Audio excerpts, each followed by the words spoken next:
De Mayotte à Lille, de Rennes à Metz, nous devons diffuser une culture de l'égalité femmes-hommes qui soit contemporaine et qui nous fédère. Depuis 2012, dans chaque ministère, une personne est chargée de mettre en place une politique en faveur de l'égalité entre les femmes et les hommes. C'est le cas d'Hélène Fernandez, haute fonctionnaire au ministère de l'écologie, de l'énergie, des territoires et de la mer. Bonjour Hélène Fernandez. Alors qu'est-ce qui fait qu'on devient haute fonctionnaire à l'égalité ?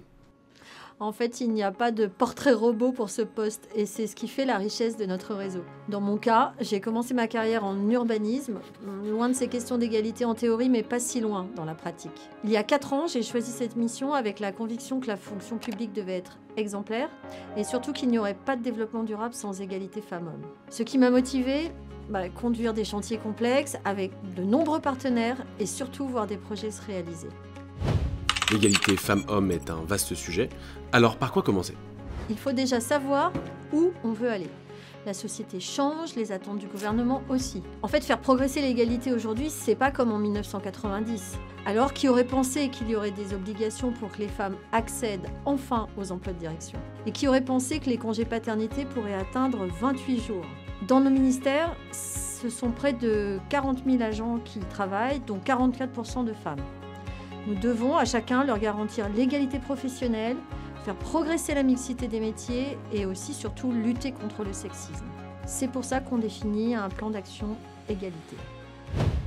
D'accord, mais alors comment ça se passe concrètement ? Pour commencer, ce plan d'action, c'est d'abord le moyen de se mettre d'accord sur les stratégies et les priorités, et ce pour 3 ans. C'est pourquoi nous avons voulu qu'il soit négocié avec les syndicats. L'important ensuite, c'est que les actions prévues se réalisent vraiment. Nous avons développé des outils de contrôle des écarts de rémunération et des procédés de monitoring des équilibres femmes-hommes dans les promotions, par exemple. Nous avons aussi fait des expérimentations, comme par exemple la semaine de 4 jours pour les jeunes parents. Vous vous en doutez, pour mettre en œuvre toutes ces actions, une haute fonctionnaire et ses collaboratrices, ça ne suffit pas. Vous n'êtes pas seul dans cette histoire ? Qui d'autre intervient ?